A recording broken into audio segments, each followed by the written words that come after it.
नमस्कार, आप देख रहे हैं प्रदेश का नंबर 1 और सबसे भरोसेमंद news channel India news Haryana और मैं हूं आपके साथ आयुष चित्रांश।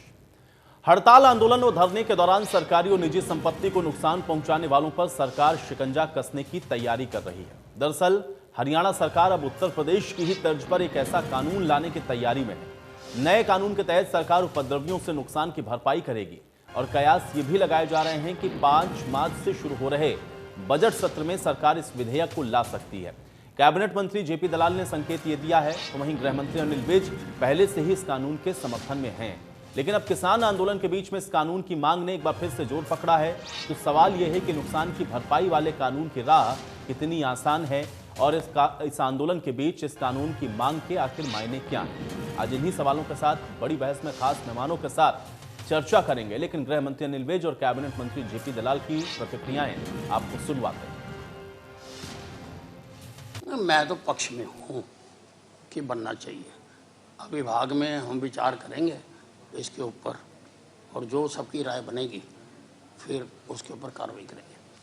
3-4 दिन पहले दिल्ली से हरिद्वार से यहाँ आया। मैंने देखा कि वहाँ पर सारे टोल चल रहे हैं, किसी तरह का आंदोलन नहीं, कहीं पर कोई धरना नहीं।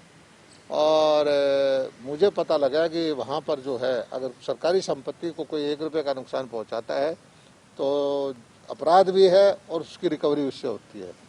और मेरी तो ये इच्छा है कि ऐसा ही कानून हरियाणा में भी हो। सरकारी 1 रुपये का भी नुकसान कोई आदमी करता है तो उसकी रिकवरी जो है उसी आदमी से हो। ये सरकार का टैक्स का पैसा जो टैक्स पेयर से लेने के बजाय जो उसको संपत्ति को नुकसान पहुंचाता है उससे लेना चाहिए। और मुझे उम्मीद है कि इस तरह का कानून इस विधानसभा में आ जाएगा। इस सेशन में ये आ सकता है सर पटल पे? इस सेशन में आ जाएगा। और चलिए अब आपको ग्राफिक के जरिए उन घटनाओं को भी दिखाते हैं जब प्रदेश में करोड़ों की संपत्ति का नुकसान हुआ है, और इनको आप देखें और समझें, क्योंकि जाट आंदोलन के दौरान 20,000 करोड़ का नुकसान सरकारी संपत्तियों का हुआ था। सिरसा डेरा प्रमुख की गिरफ्तारी के बाद भी हिंसा हुई थी और उसमें भी सरकारी संपत्तियों को नुकसान पहुंचाया गया था, और इसीलिए इस कानून की मांग शायद अब जोर पकड़ रही है। हिंसा के दौरान करोड़ों का नुकसान हुआ है। उपद्रवियों ने सरकारी और निजी संपत्ति को नुकसान पहुंचाया था।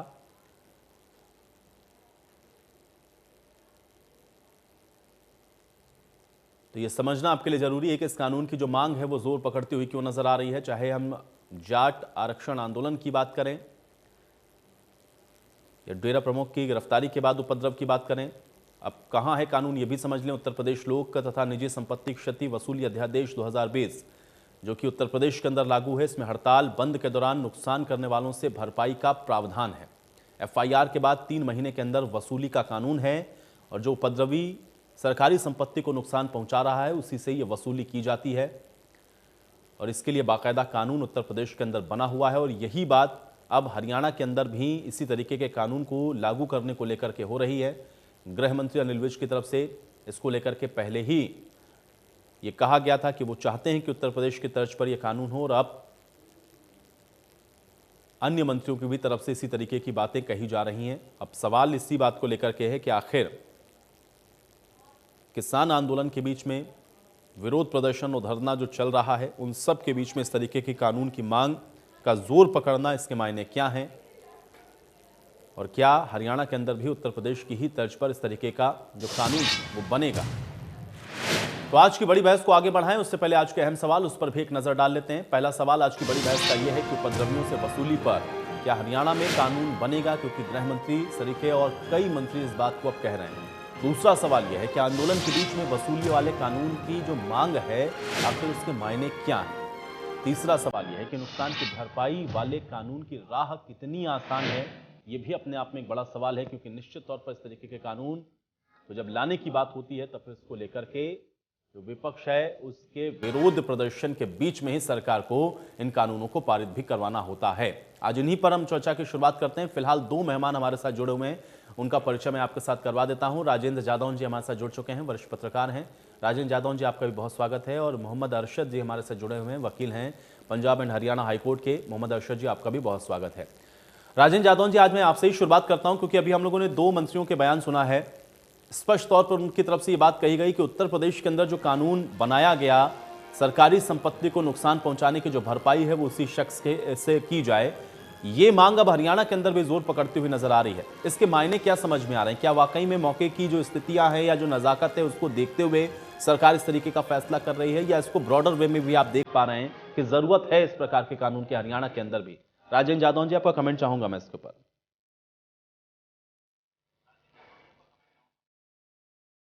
देखिए, ये कानून की तो जरूरत महसूस हो रही थी और ऐसा कानून लाया जाना चाहिए, क्योंकि आंदोलन जो है आमतौर पर विध्वंसकारी हो जाता है और जो आंदोलनकारी हैं उन्हें इस बात का ध्यान नहीं रहता कि ये जो सरकारी संपत्ति है ये उन्हीं के द्वारा करों की जो अदायगी की गई है उसके जरिए ही उस संपत्ति का निर्माण होता है।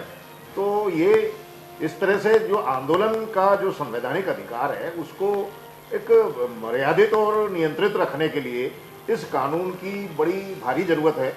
लेकिन अब हरियाणा में सरकार जो है काफ़ी विलंब से अगर ये कानून लेके आ रही है तो काफ़ी विलंब से लेके आ रही है। ये कदम बहुत पहले उठाया जाना चाहिए था। जाट आरक्षण आंदोलन के दौरान जो नुकसान हुआ, जो जबरदस्त नुकसान हुआ, उस पर हाईकोर्ट ने बड़ा कड़ा संज्ञान लिया था और हाईकोर्ट ने ये ऑर्डर किए थे कि ये जो नुकसान हुआ है इसकी वसूली तोड़फोड़ करने वाले और नुकसान करने वालों से ही की जाए। इसके बाद जो है फिर सिरसा का जो डेरा प्रमुख का जो गिरफ्तारी के बाद जो आंदोलन हुआ और जो वायलेंस हुई उसमें तोड़फोड़ हुई। तो ये सरकार को बहुत पहले ये कदम उठाना चाहिए था। ये सरकार जो अब करने जा रही है उसको अपने पिछले कार्यकाल में ही ये कदम उठाया जाना चाहिए था। उत्तर प्रदेश सरकार ने तो जब CAA को लेकर जो आंदोलन हुआ और उसमें जो नुकसान किए गए उसकी वसूली के लिए फिर उन्होंने कार्रवाई शुरू की, नोटिस जारी किए और कानून बनाया गया।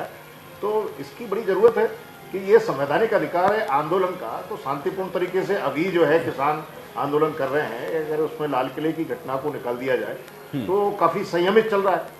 तो आंदोलन इस तरह से होना चाहिए कि आपका जो विमत है, आपका जो विरोध है किसी मुद्दे पर, वो प्रकट हो जाए, लेकिन सरकारी संपत्ति को नुकसान पहुंचाने का क्या अर्थ है? वो जो संपत्ति है वो स्वयं तोड़फोड़ करने वालों की जो कर अदायगी है उसी से संपत्ति का निर्माण किया गया है। वो किसी की कोई प्राइवेट सरकार, कहीं कोई सरकार द्वारा जो किए जाने वाले कार्य हैं, जो निर्माण किए जाते हैं, उनको अलग करके नहीं देखा जा सकता। वो पूरे इस देश के और इस प्रदेश के द्वारा के जनमानस और जनता के द्वारा ही उसका निर्माण होता है, वो उन्हीं की संपत्ति है, तो उसको पब्लिक प्रॉपर्टी के रूप में देखा जाना चाहिए। तो अब ये है कि हाईकोर्ट ने ऑर्डर किए, इसके बाद CAA के आंदोलन के दौरान तोड़फोड़ हुई। हरियाणा में तो बहुत ज़्यादा नुकसान हुआ है, दो बार जो है हरियाणा ने नुकसान उठाया है, समय समय पर अदालतों के आदेश आते रहे। तो इसमें अब की बार तो ये हुआ कि अभी किसान आंदोलन के दौरान सरकार उल्टा जो आंदोलनकारी तोड़फोड़ नहीं कर रहे थे और सरकार सड़कों की खुदाई करवा रही थी। तो सवाल यह है कि सरकार को भी ये देखना है कि कहाँ कोई संवैधानिक अधिकार है, तो आंदोलन करने का अगर अधिकार है तो उसको एक शांतिपूर्ण तरीके से आंदोलन के अधिकार को अनुमति दी जानी चाहिए।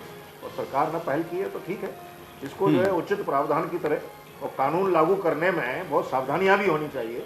कई बार ये भी होता है कि तोड़फोड़ करने वाला कोई है नहीं और जिम्मा उसके सिर आ गया। तो इस कानून को लागू करने में बहुत सावधानियों की जरूरत भी होगी कि वास्तविक रूप से। बिल्कुल राजेंद्र जी, और कुल मिलाकर इन सारे विषयों पर विचार विमर्श करने की बहुत आवश्यकता है। ठीक है, इस बीच कुछ और मेहमान भी जुड़ गए, उनका परिचय भी मैं करवा देता हूं, फिर चर्चा में आगे बढ़ते हैं। प्रोफेसर वीरेंद्र चौहान जी हमारे साथ जुड़ चुके हैं, प्रवक्ता हैं भारतीय जनता पार्टी के। प्रोफेसर वीरेंद्र चौहान जी, आपका भी बहुत स्वागत है इस चर्चा में। निकिता अरोड़ा जी हमारे साथ जुड़ चुकी हैं, प्रवक्ता हैं कांग्रेस पार्टी की। निकिता अरोड़ा जी, आपका भी बहुत स्वागत है। और रजत पंजेटा जी भी हमारे साथ जुड़े हुए हैं इनेलो की तरफ से। रजत पंजेटा जी, आपका भी बहुत स्वागत है। वीरेंद्र चौहान जी, मैं आपके ही पास आ जाता हूँ।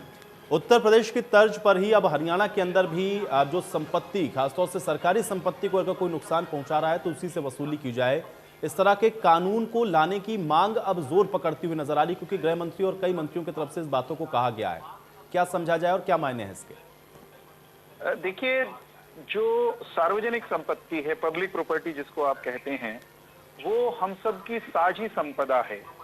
और संविधान अगर आपको, मुझे या प्रत्येक नागरिक को प्रोटेस्ट करने का अधिकार देता है, रोष प्रदर्शन करने का अधिकार देता है, तो वो इस जिम्मेदारी के साथ देता है कि आप सार्वजनिक संपदा को, सार्वजनिक संपत्ति को नुकसान नहीं पहुंचाओगे। सार्वजनिक संपत्ति को कोई नुकसान न पहुंचाए, इससे रोकने के लिए पहले से भी कानून में प्रावधान मौजूद हैं। मैं अभी पढ़ रहा था 1984 का एक केंद्रीय कानून है, prevention of damage to public property act 1984। 1984 का कानून है जो सार्वजनिक संपत्ति को, चाहे वो बिल्डिंग हो, चाहे वो ट्रांसपोर्ट सिस्टम हो, उसको नुकसान पहुंचाने वालों को दंडित करने की व्यवस्था करता है। मानो उनको सजा हो सकती है, उसको कुछ जुर्माना लग सकता है जी।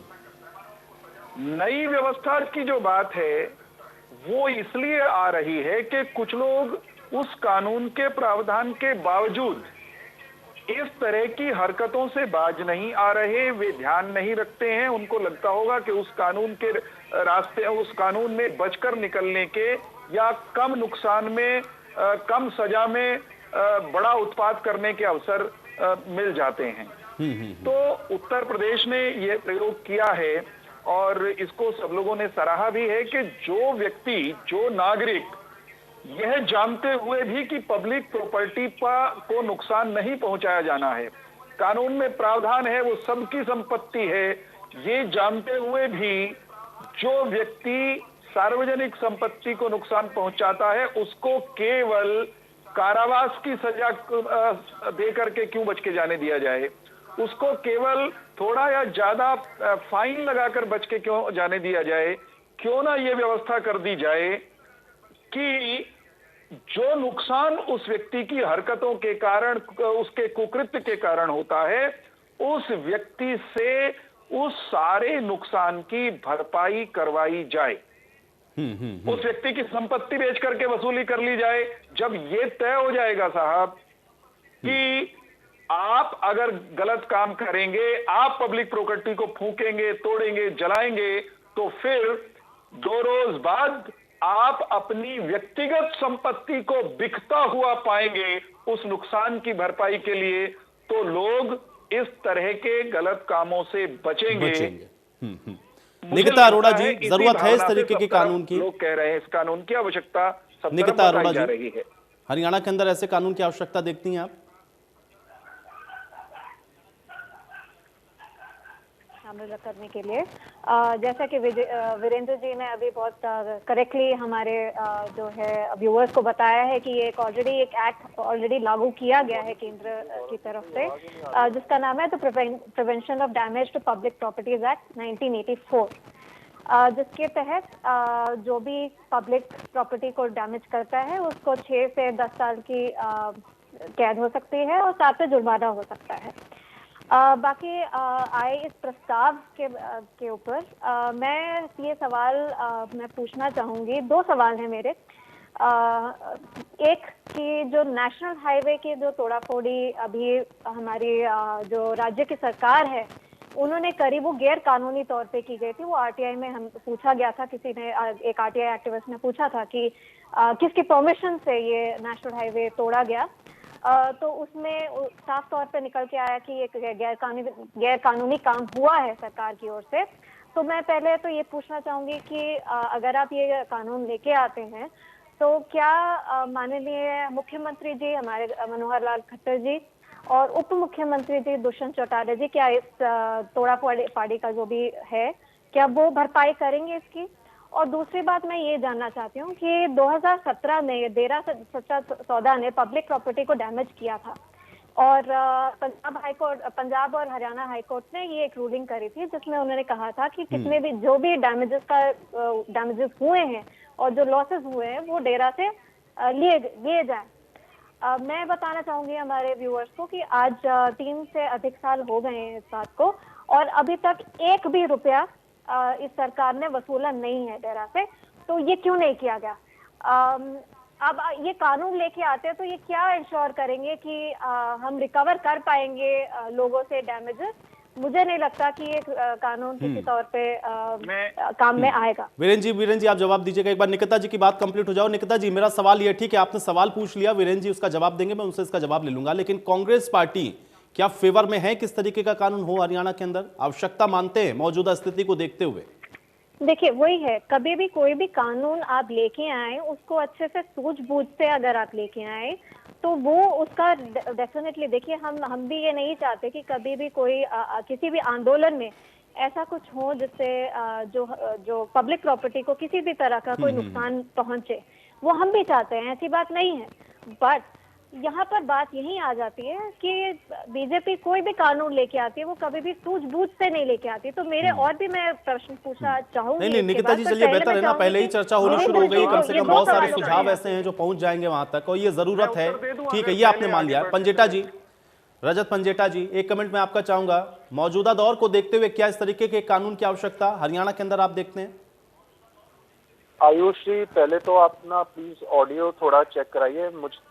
ना तो मुझे कांग्रेस के प्रवक्ता ने क्या कहा वो सुनाई दिया, ना मुझे चौहान साहब ने जो कहा वो प्रॉपरली सुनाई दिया, और मेरे तक आपकी आवाज भी मेरे तक ठीक से नहीं आ रही है। जी जी, आप प्लीज क्वेश्चन रिपीट कीजिए दोबारा। और पंजेटा जी, ठीक है, मैं ऑडियो करेक्ट करवाता हूं, मैं आपको ऑडियो करेक्ट करवाता हूं, मैं आपके पास दोबारा आऊंगा। इस बीच हमारे साथ मोहम्मद अरशद जी चूंकि जुड़े हुए हैं, मैं उनसे कमेंट ले लेता हूं।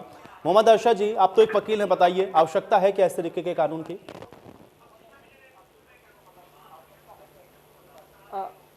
बिल्कुल ऐसे कानूनों की आवश्यकता है, और आवश्यकता हम अभी बहुत देरी से चल रहे हैं इसमें। जब ऑनरेबल सुप्रीम कोर्ट ने 2007 में सुमोटो कॉग्निजेंस लिया था और कहा था कि स्टेट्स ऐसे कानून बनाए जो रिकवर करें डैमेजेज।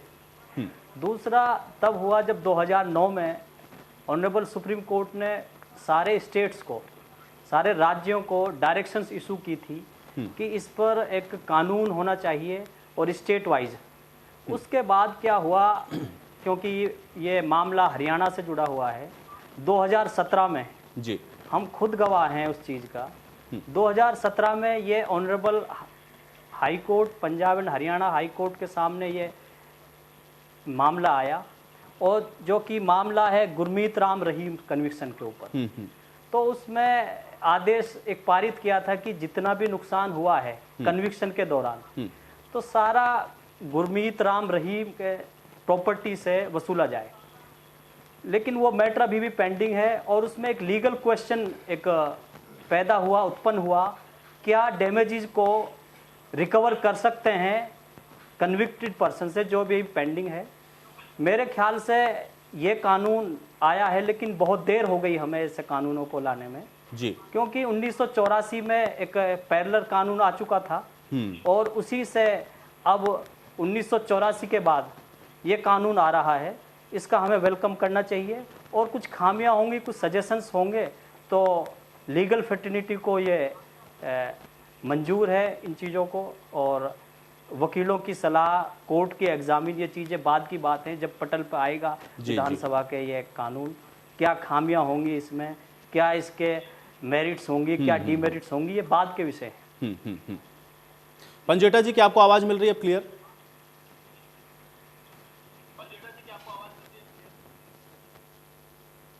पंजेटा जी, आपको कमेंट चाहूंगा, जरूरत है ऐसे कानून की?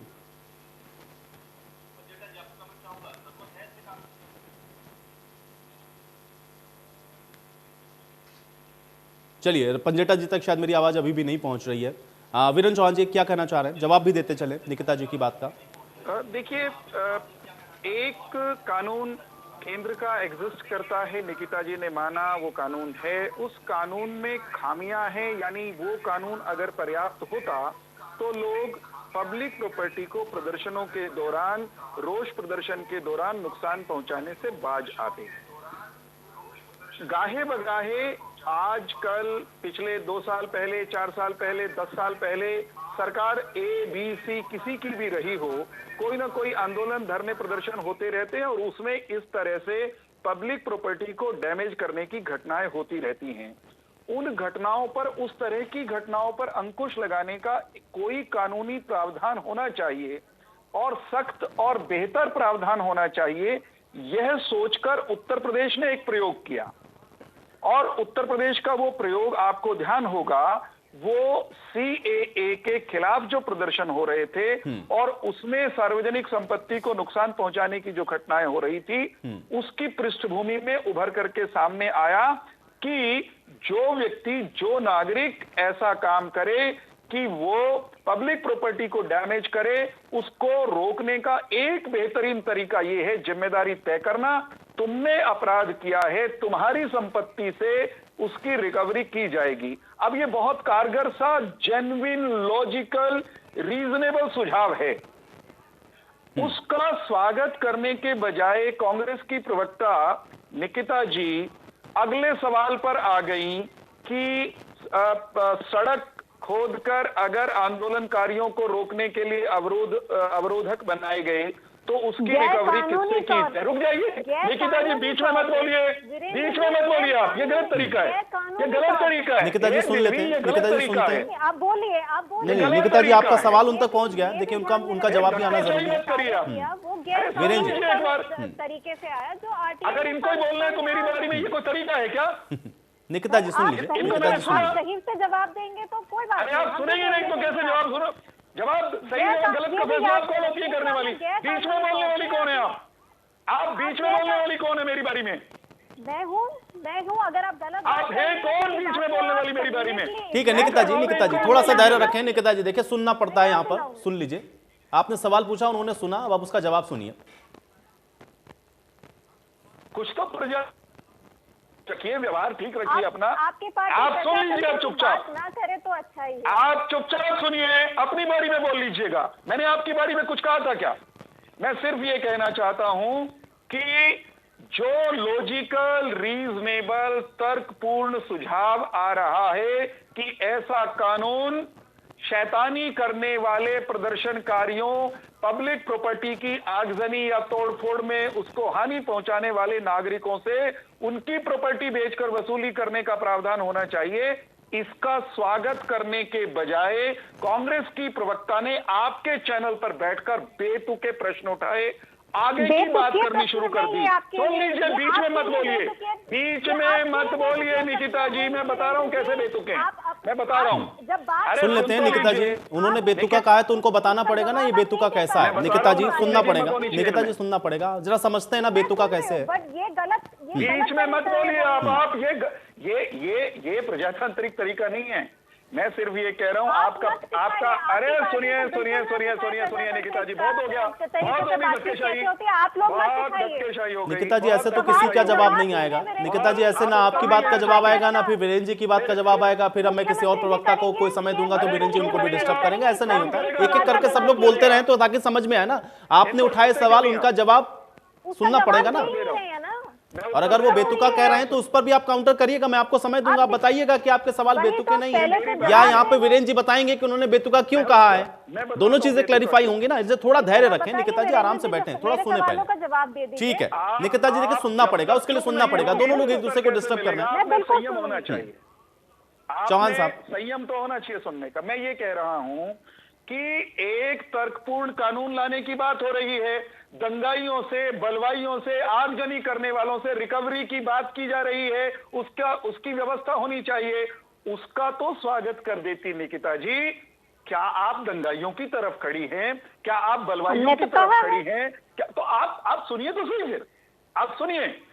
अगर सरकार भी कोई गलती करती है तो इस देश के कानून में सरकार को भी दंडित करने का या उस पर भी सवाल उठाने का प्रावधान है। कोई सरकारी कर्मचारी, अधिकारी करता है, लेकिन वहां अभी किसी स्पेसिफिक घटना की बात नहीं हो रही।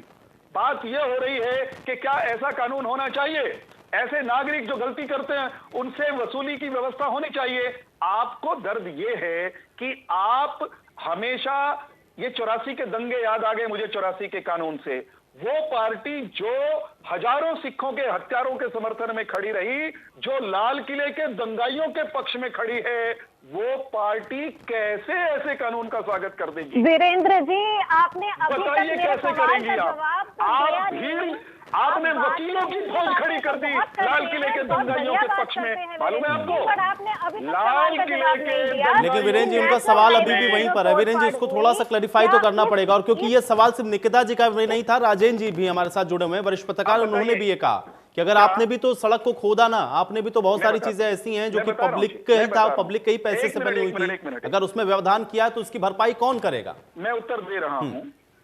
जब कोई दंगाई जबरन शहर में, नगर में, गांव में अव्यवस्था फैलाने के लिए आगे बढ़ना चाहता है तो इस बात का निर्णय करने का सरकार को अधिकार है कि उसको कैसे रोकना है।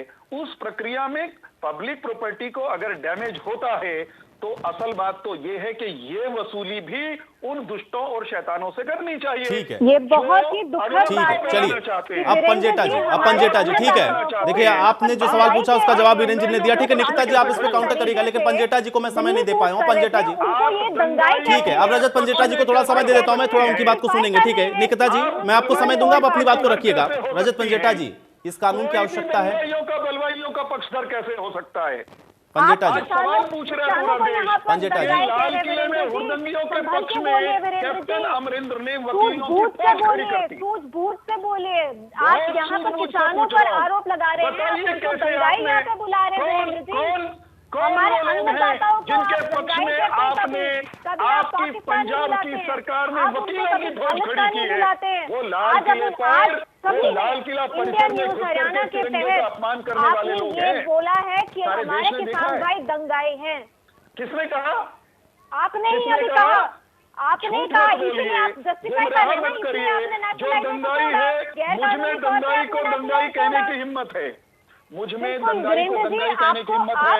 मैं दंगाई को दंगाई कहूंगा, आप दंगाई है। आप 84 के हत्यारों को आज तक नहीं कहती, आप 84 के सिखों के हत्यारों को आज तक हत्यारा नहीं कहती। आप लाल किले के दंगाइयों को अब दंगाई कहकर दिखा दीजिए। हाँ, गैर कानूनी तौर पे आप लोगों ने किया, उसकी भरपाई कौन करेगा? आप उनको यहाँ पर दंगाई बुला रहे हैं। निकिता जी, लाल किले के दंगाइयों को दंगाई कहकर दिखाइए, हिम्मत है तो। वकील आपने उनके पक्ष में कहा अपने हरियाणा के राज्य में आपने माँ खुदवाई, जब वो दिल्ली कूच कर रहे थे तब तो शांतिपूर्वक थे, क्यों आपने? निकिता जी और चौहान साहब, मुझे लग रहा है अब आप लोग का हो गया अगर आरोप प्रत्यारोप में, तो थोड़ा सा चर्चा में मैं और आगे बढ़ लेता हूँ, लेकिन मुझे मजबूर मत करिए, फिर मुझे ऑडियो डाउन करवाना पड़ जाएगा। मैं ये चाहता नहीं हूँ चर्चा के अंदर। ठीक है, अब आप दोनों लोगों ने पूरा समय ले लिया, अब आप लोग दोनों लोग धैर्यपूर्वक सुनिएगा। राजेंद्र यादव जी, राजेंद्र यादव जी, ठीक है निकिता जी, देखिए आपने अपनी बात कह दी, उन्होंने अपनी बात कह दी, अब फैसला छोड़िए जनता के ऊपर। ना आप उनको मनवा पाएंगे, ना वो आपकी बात को मानेंगे, ना आपकी बात को वो मानने वाले हैं, ना आप उनकी बात को मानने वाली हैं। बस ठीक है, अब थोड़ा शांत रहें। राजेंद्र यादव जी, सरकार ने जो किया अब उसकी भरपाई सरकार इसलिए नहीं करेगी क्योंकि सरकार ने भी इसलिए किया कि वो पब्लिक के ही इंटरेस्ट में था, और इसलिए जिन लोगों ने इस कार्य के लिए मजबूर किया सरकार को, उनसे ही भरपाई होनी चाहिए। राजेंद्र यादव जी। हाँ जी, देखिए ये सरकार का तो ये कंट्रोल करने की अथॉरिटी सरकार को दी गई है, लेकिन आंदोलन का जो अधिकार है वो तो अपनी तरीके से सुरक्षित रहना चाहिए, और विधिवत रूप से उसमें अगर कोई इस तरह की घटना होती है तो उसकी पहचान जो है वो बहुत सावधानी के साथ की जानी चाहिए कि आखिर में ये नुकसान करने वाले कौन हैं। अब ये तो अभी किसान आंदोलन में जो है जिस तरह से हुआ है वो तमाम विवादित बातें उसमें खड़ी हो गई कि एक सरकारी रास्ता खोद रही है, शांतिपूर्ण तरीके से लोग दिल्ली बॉर्डर की तरफ बढ़ रहे हैं, उनको रोकने के लिए सरकार खाइयां खोद रही है। और सवाल ये भी है कि आंदोलन इतने लंबे चल जाते हैं, सरकार के अपने ही मुद्दे पर कायम रहने से और फैसला ना हो पाने से जो नुकसान होता है उसकी भरपाई कौन करेगा? उससे भी आर्थिक नुकसान होते हैं। आज दिल्ली बॉर्डर पर जो धरना चल रहा है उससे कितना आर्थिक नुकसान हो रहा है, अर्थव्यवस्था में कितने तरह के गतिरोध पैदा हो गए हैं, इसको भी देखने की जरूरत है। कानून में ये भी समाहित होना चाहिए कि सरकार की भी अपनी जवाबदेही बनती है कि वो किस तरह से आंदोलन में जो वाजिब मांगे हैं उनका समय पर निस्तारण करे, निपटारा करे। अगर वो इतना लंबा चल जाता है शांतिपूर्ण आंदोलन भी, जिसकी वजह से आर्थिक गतिविधियों में अवरोध पैदा होता है, उसकी भरपाई कौन करेगा? उस पर तो सरकार को जो है उस कानून में कुछ इस तरह की जवाबदेही भी लानी चाहिए कि आंदोलन की अवधि कितनी हो, तो अनलिमिटेड समय तक आंदोलन चलता रहे, लोग आंदोलन के लिए सड़कों पर आ जाएं और सरकार उसका संज्ञान लेने की बजाय उसको लंबा खींचती है। लेकिन यादव जी, ये तो एक अलग विषय हो सकता है कि इसको आप जो टाइम बाउंड कर दें या सरकार बताए कि उसको इतने समय में इसका हल लेना जरूरी है। लेकिन फिलहाल मौजूदा दौर में जिस चीज की हम लोग चर्चा कर रहे हैं, थोड़ा सा उस पर रहते हैं। पंजेटा जी, क्या सुन पा रहे हैं आप? मुझे लग रहा है आपकी ऑडियो में बार बार दिक्कत है। कमेंट मेरा मैं चाहूंगा कि आप इसी पर दें कि क्या आवश्यकता मानते हैं किस तरीके की कानून की हरियाणा के अंदर? देखिए, आयुष जी, जो इस वक्त ये जो टाइमिंग है ना, ये बहुत इम्पोर्टेंट है कि इस वक्त इन कानूनों की मांग किस लिए उठाई जा रही है, और जो इसकी इंटेंशन है वो अभी हमारे भाजपा के प्रवक्ता चौहान साहब जो बोल रहे थे, उनकी बातों से क्लियर होगी कि जो सरकारी संपत्ति को नुकसान हुआ है उसकी भरपाई भी कहीं ना कहीं किसानों से की जाए। अब आप ये बताइए कि लोकतंत्र में क्या ये जो मौलिक अधिकार हमें लोकतंत्र देता है आंदोलन का, क्या अब ये उसको दबाने का प्रयास किया जा रहा है सरकार के द्वारा? भाजपा के ही प्रवक्ता थे इनसे पहले डोल जी, उन्होंने तो हाईकोर्ट में याचिका तक दायर की है। जो सरकार ने पब्लिक प्रॉपर्टी का नुकसान किया है जेसीबी से, ये वाटर कैनन से जो सड़कें खोदी हैं, उसके खिलाफ तो भाजपा के खिलाफ एक याचिका पहले ही दायर है माननीय हाईकोर्ट के अंदर। दूसरा मैं ये पूछना चाहता हूँ कि उन लोगों की सोच मतलब इस व्यक्ति की भी सोच मैं कहूँ मतलब कितनी छोटी और सोच होगी और मानसिकता कितनी ऊंची होगी, जो किसानों को एक पैरासाइट परजीवी की जो उपाधि देके ये संबोधित करते हैं। तो उनकी सोच ही अगर किसानों को पैरासाइट बोलने की है तो अब ये आंदोलन के बीच में इनको कानून की आवश्यकता पड़ गई। दूसरा, इन्होंने भाजपा के प्रवक्ता ने यूपी का उदाहरण दिया। अरे यूपी में तो 5,000 से लेके 5 लाख तक के उन्होंने नोटिस पकड़ा दिए जिन किसानों के पास 1 एकड़ भी जमीन थी, और एक रिटायर्ड आईपीएस को कैसे फ्रेम किया गया, फिर उसको हाई कोर्ट से रिलीज मिला। अब आप ये देखिए कि किस तरीके से ये इस आंदोलन को दबाने के लिए सारी टाइमिंग है इसकी। मैं इसकी एडवोकेसी नहीं करता कि आप किसी की निजी संपत्ति को नुकसान कीजिए। किसान शांतिपूर्ण बैठा हुआ है, शांतिपूर्ण धरना दे रहा है। अब राजौन साहब ने एक क्वेश्चन उठाया कि इसको टाइम बाउंड कर देना चाहिए। अरे मैं आपसे पूछना चाहता हूँ, ये टाइम बाउंड नहीं, भाजपा वाले इसको डेथ बाउंड करना चाहते हैं कि अभी 220 किसानों की जान जा चुकी है, तो किसानों की 500 किसानों की। लेकिन रजत मंजरेकर जी, इस कानून के आने से आंदोलन कैसे कुचला जाएगा, ये मैं थोड़ा सा समझना चाहूंगा, क्योंकि सरकारी संपत्ति को नुकसान पहुंचाना क्या जायज मानेंगे आप? सरकारी संपत्ति को नुकसान अगर आप पहुंचा रहे हैं तो उसकी वसूली के लिए ये कानून है। अगर आप शांतिपूर्ण प्रदर्शन कर रहे हैं तो उसमें आपको कौन रोक रहा है? आप प्रदर्शन करिए आराम से, लेकिन संपत्ति को नुकसान ना पहुंचाए ना। टोल तोड़ दिया आपने, सरकारी बसों को फूंक दे रहे हैं आप, या कोई भी ऐसी सरकारी संपत्ति जो कि जनता के पैसे से बनी, अगर आप उसको नुकसान पहुंचाएंगे तो भरपाई उससे क्यों नहीं होनी चाहिए? ये आंदोलन को दबाने के लिए कैसे है, मैं समझना चाहूंगा थोड़ा। आयुष जी, आपने मेरी बात पूरी शायद बीच में सुनी नहीं। मैंने कहा कि मैं इस चीज की एडवोकेसी नहीं कर रहा कि सरकारी संपत्ति या किसी की निजी संपत्ति को नुकसान पहुंचाया जाए।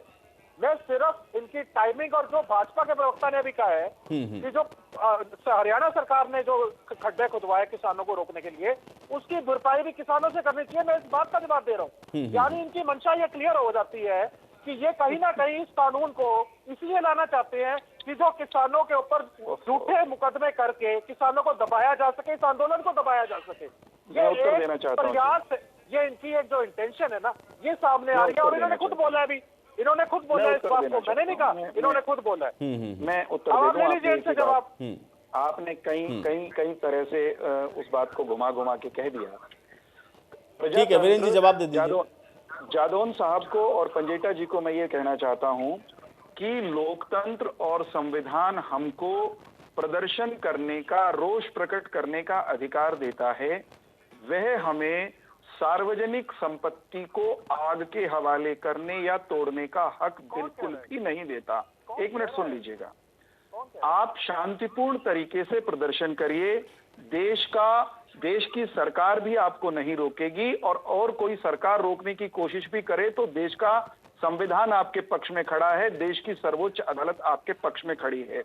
मगर व्यवहार में क्या हो रहा है, जब आंदोलनकारी दिल्ली की तरफ बढ़ रहे थे, उनको रोकने की कोशिश की गई तो हमें कहा गया हम दमन कर रहे हैं, हम गलत कर रहे हैं। फिर दिल्ली के बॉर्डर पर आकर डट गए और दिल्ली में घुसने की उन्होंने बात की, तो फिर हमें कहा गया कि आप प्रजातांत्रिक अधिकारों का हनन कर रहे हैं। हम तो शांतिपूर्ण तरीके से 26 जनवरी को प्रदर्शन करने जाना चाहते हैं। बीच में मत बोलिए पंजेटा जी, ये गलत बात है। आपको मैंने टोका नहीं। 1 मिनट उत्तर दे देने दीजिए मुझे। जब दिल्ली जाना चाहते थे तब भी ये कहा गया कि हम शांतिपूर्ण तरीके से अपना प्रदर्शन के अधिकार का इस्तेमाल करना चाहते हैं, 26 जनवरी पर ट्रैक्टर मार्च निकालना चाहते हैं। सरकार ने विनम्रता से रोकने की कोशिश की, उसके बावजूद ये कह करके कि प्रजातांत्रिक अधिकार है और हम शांतिपूर्ण तरीके से जाएंगे, रूट बदलकर दिल्ली को हुड़दंगियों के हवाले करने की कोशिश की, लाल किले में घुस करके आपराधिक कृत्य किए गए। जब ये काम कोई करेगा शांति का जामा पहनकर, शांति का नाम लेकर, प्रजातंत्र का नाम लेकर, तब देश के कानून को, देश के कानून नहीं, को ठीक है, हरकत कानून में लाइए, आना लेकिन पड़ेगा। वीरेंद्र जी, और तब- लाल किले वाली तब घटना सुनिए, तो बहुत सुनिए। बाद में हुई, सड़क तो पहले ही खोद दी थी आप लोगों ने। मेरी बात तो सुन लीजिए पहले, मेरी बात पूरी हो लेने दीजिए, बीच में ना टोकिए कृपा करके। जब कोई शांतिपूर्ण ढंग से प्रदर्शन करने के संवैधानिक अधिकार का दुरुपयोग करते हुए लाल किले में घुस करके हुड़दंग करेगा, तिरंगे का अपमान करेगा, पब्लिक प्रॉपर्टी को डैमेज करेगा, पुलिस के सैकड़ों कर्मचारियों पर हमला करेगा, तब एक नए और सख्त कानून की आवश्यकता महसूस होगी। किसी शांतिपूर्ण प्रदर्शनकारी के लिए कोई नया कानून नहीं चाहिए, किसी शांतिपूर्ण प्रदर्शनकारी के लिए किसी नए कानून की आवश्यकता ठीक है वीरेंद्र जी, लेकिन यहाँ पर मोहम्मद अरशद जी ने भी एक सवाल उठाया। उन्होंने ये कहा कि सिरसा के अंदर और राम रहीम वाले केस में जो संपत्तियों को नुकसान पहुंचाया गया उसकी भरपाई भी आप लोग अभी तक नहीं कर पाए, जबकि कोर्ट ने कहा ये। उसका उत्तर देता हूं। राम रहीम के मामले में कोर्ट ने कहा कि उस डेरे की संपत्ति से पब्लिक प्रॉपर्टी को हुए डैमेज को रिकवर किया जाए। स्वयं आपके पैनल में बैठे हुए एक प्रवक्ता मित्र ने, एक पैनलिस्ट ने यह कहा कि उस पर लीगल सवाल उठ रहे हैं, एक कानूनी प्रक्रिया है, कुछ दाव पेंचों में उलझी है। निश्चित रूप से वहां यह सवाल किसी ने उठा दिया होगा कि पब्लिक प्रॉपर्टी को डैमेज करने वालों को दंड का प्रावधान है, जेल भेजने का प्रावधान है, जुर्माने का है, रिकवरी का नहीं है।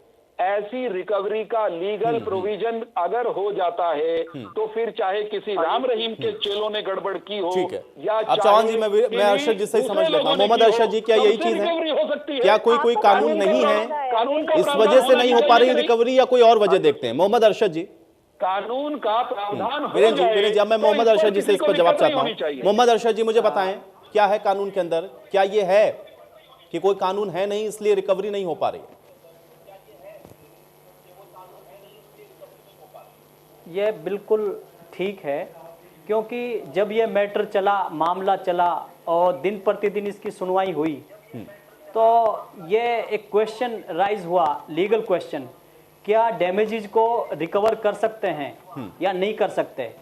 उस पर अभी भी मैटर पेंडिंग है और इसको लीगल एग्जामिन की ज़रूरत है, और ऐसे कानूनों की हमें सख्त ज़रूरत है, क्योंकि कानून के बगैर कोर्ट एग्जीक्यूट नहीं कर सकती किसी चीज को। तो इसीलिए ये क्वेश्चन, लीगल क्वेश्चन राइज हुआ है।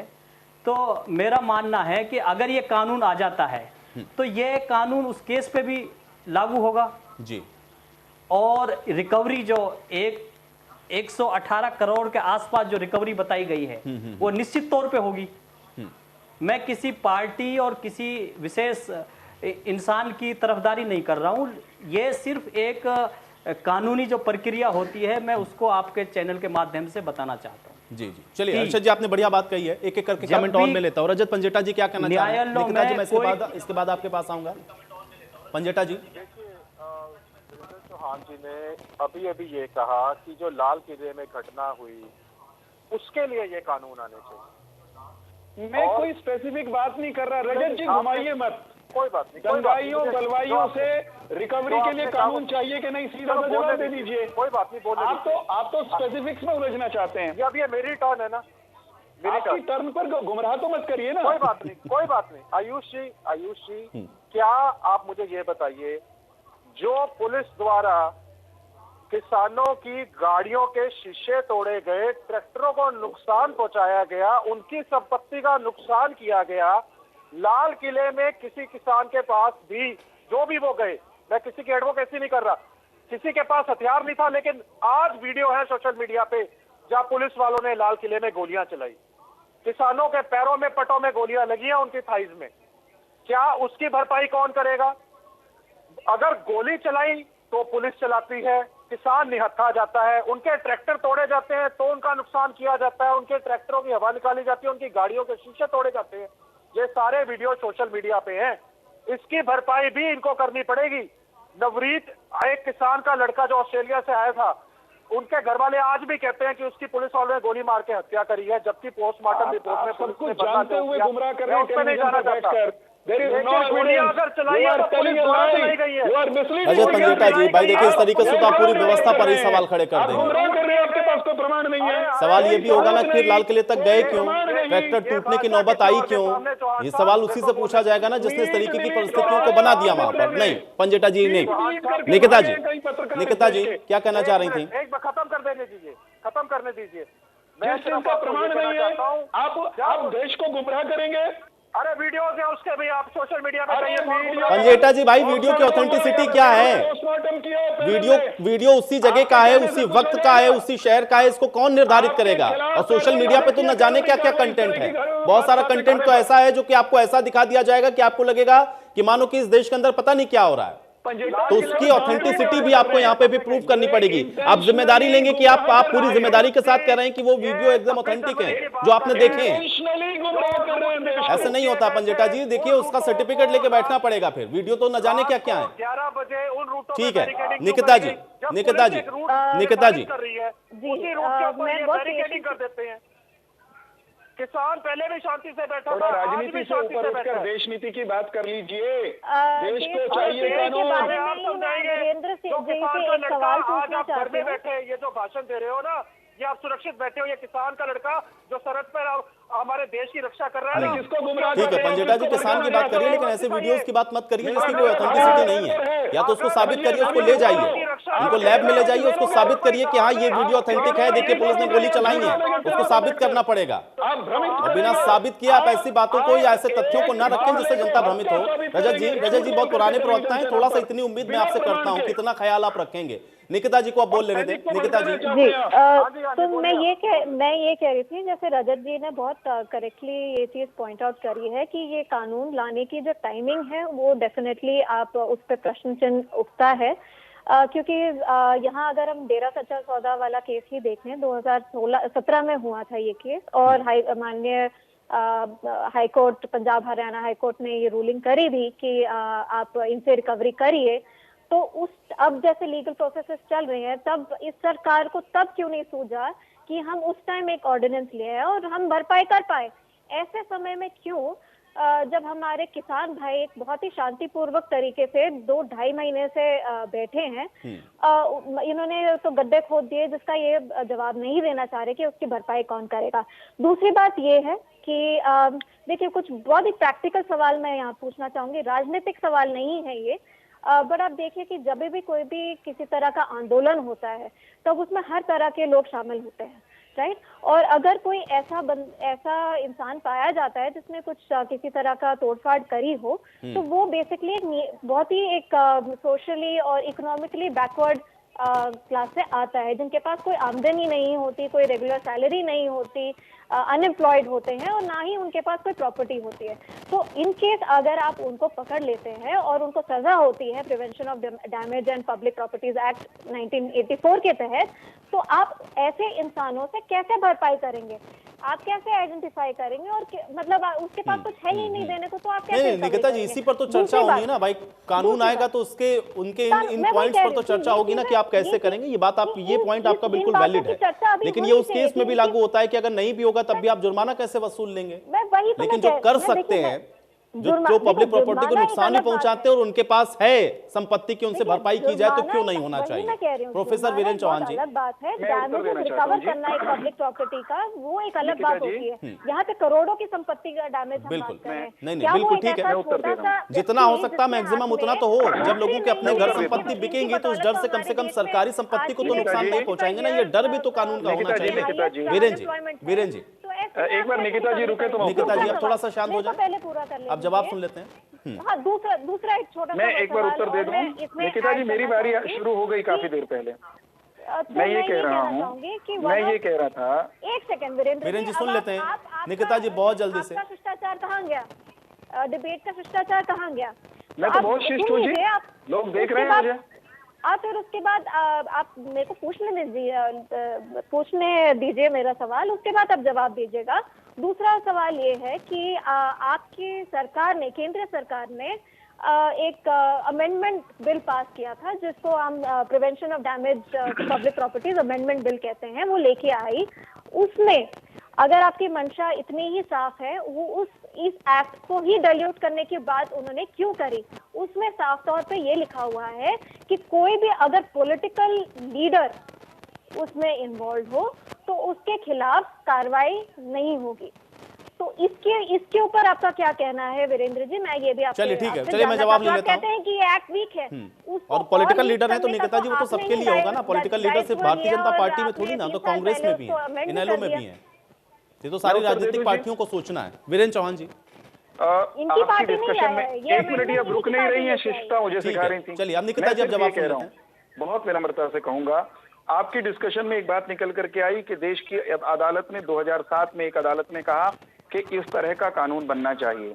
2017 में हरियाणा में एक स्थिति पैदा हुई डेरा सच्चा सौदा वाले प्रकरण में कि जब अदालत ने कहा कि रिकवर करिए इनकी संपत्ति से, लेकिन कानूनी प्रावधान न होने के कारण उस तरह का नहीं हो पा रहा। उत्तर प्रदेश ने एक ऑर्डिनेंस ला करके उस दिशा में कदम बढ़ाए, उसके सत्परिणाम भी निकले और परिणाम ये निकले कि अब उत्तर प्रदेश में साधारणतया प्रदर्शन होंगे, उग्र प्रदर्शन भी होंगे, लेकिन कोई प्रॉपर्टी जलाने, फूंकने, तोड़ने की तरफ नहीं बढ़ता। हमारे मित्रों को इस बात का स्वागत करना चाहिए था। कोई भी राजनीतिक दल हो, किसी भी राजनीतिक दल को दंगाइयों का, बलवाइयों का, आगजनी करने वालों का समर्थन करने का अधिकार नहीं है।